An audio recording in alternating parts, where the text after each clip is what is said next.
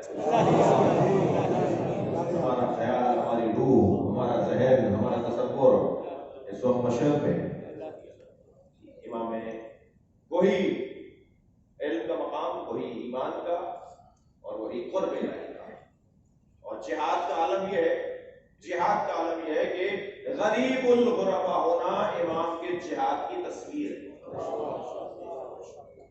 چھوڑا ہے اپنا وطن, ملت کی خاطر, امت کی خاطر غربت میں زندگی گزاری. ایک صاحب کہنے لگے امام کے حرم میں تو 8 سونے کے دروازے لگے ہوئے, امام کی زری کے اوپر وائٹ گولڈ بھی اور جی موتی اور ہیرے بھی لگے ہوئے ہیں. اتنا مہنگا تو مزار امام کا بنا ہوا ہے, پھر غریب کیوں ہے؟ غریب امام اس لیے نہیں کہتے کہ پیسہ نہیں, پیسہ نہ ہونا تو غربت نہیں, پیسہ نہ ہونا غربت نہیں. غربت کا مطلب ہے بے وطنی, غربت کا مطلب ہے اپنے وطن سے, اپنی بہنوں سے, اپنے بھائیوں سے دور. جب دنیا سے جائیں تو کاندھا دینے والا کوئی بھائی نہ ہو. غربت, غریب الغربا. اور آپ, میں 10 باتیں وہاں عجیب دیکھ چکا ہوں. ایک دن میں نے گشتاری کے اندر اپنے جوتے پکڑائے, ٹوکن لیا, اڑ کر جانے لگا تو مجھے احساس ہوا کہ جس نے جوتے میرے لیے کوئی جانا پہچانا ہے, آدمی کوئی معمولی نہیں. دوبارہ مڑ کے دیکھا تو وہاں کے وزیر خارجہ تھے جو جوتے لے رہے تھے. میں نے آگے بڑھ کر ان سے کہا کہ آپ, کہنے لگے کہ 6 سال بعد نمبر آیا ہے. میں نے امام رضا کے اعزازی خادم ہونے کی درخواست دی تھی, تو 6 سال کے بعد میرا نمبر آیا. دنیا کے بڑے بڑے رئیس, بڑے بڑے شاہ, بادشاہ, وزراء, حکمران, وہ امام رضا کی دروازے پہ آنے والے زائروں کی جوتیوں کو سیدھا کرتے. اور ابھی تو ہم نے ایک کرامت دیکھی ہے کہ جو موجودہ جھاڑو دینے والا تھا امام رضا کے حرم میں, امام نے ایک چھوٹا سا ہدیہ اسے یہ دیا ہے کہ ملک کا سربراہ بنا. یہ اس امام رؤوف کی زندگی کا عنوان ہے. دن پہلے حضور قصیدہ کہا تھا امام رضا کے لیے، یہ نیاز آپ کو ملی ہے۔ اس قصیدے کے چند شعر سن لیجیے۔ ایک صلوات دیا کریں۔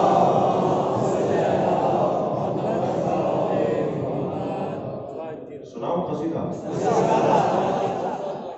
تھوڑا بہت کبھی کبھی کتب بندی کر دیتا ہوں تو۔ میرے امام امام رضا کی محفل ہے، ایسا ہی ہے نا یہ؟ میرے امام امام رضا کی محفل ہے کہ ان کا ذکر میری زندگی کا حاصل ہے۔ میرے امام امام رضا کی محفل ہے کہ ان کا ذکر میری زندگی کا حاصل ہے۔ کرے گی خلد بنی کیا مقابلہ اس کا، کرے گی خلد بنی کیا مقابلہ اس کا، یہ عرض توس نہیں کائنات کا دل ہے۔ اور مدینہ کرب و بلا کاظمین و سامرہ، مدینہ کرب و بلا کاظمین و سامرہ، نجف کی طرح سے مشہد بھی میری منزل ہے۔ اور شعر شاید کسی قابل ہو کہ وہ سامنے ہیں مگر ان کو کس طرح دیکھوں، وہ سامنے ہیں مگر ان کو کس طرح دیکھوں، حجاب کم نظری درمیان میں حائل ہے، حجاب کم نظری درمیان میں حائل ہے۔ توجہ چاہوں گا کہ مجھے ہے فخر کہ ہوں ایسے در سے وابستہ، مجھے ہے فخر کہ ہوں ایسے در سے وابستہ جو حج بیت خدا کا کمال و حاصل ہے۔ اور وہی ہے زہد، وہی علم ہے، وہی کردار، وہی ہے زہد، وہی علم ہے، وہی کردار، میرا امام سراپا نبی شمائل ہے، میرا امام سراپا نبی شمائل ہے۔ اور جو بندگی کی ہے ایک شرط اولی آسی، جو بندگی کی ہے ایک شرط اولی آسی، وہی خلوص میری منقبت میں شامل ہے۔ یا اللہ ہمارے بولنے سننے کو عبادت شمار فرما، حضرت مولانا ناصر محمد نقوی کے درجات کو بلند فرما، بخاری صاحبان کے مرحومین کی مغفرت فرما، آپ سب کے مرحومین کی یا اللہ ہمارے حاضرین محفل کے مرحومین کی مغفرت فرما، ہم سب کی عاقبت بخیر فرما، امور مسلمین کی اصلاح فرما، امام زمانہ کے ظہور میں تعجیل فرما، حاجات کی برابری، خاص طور پر امام رضا کی زیارت کی شرفیابی کے لیے بلند تر صلوات۔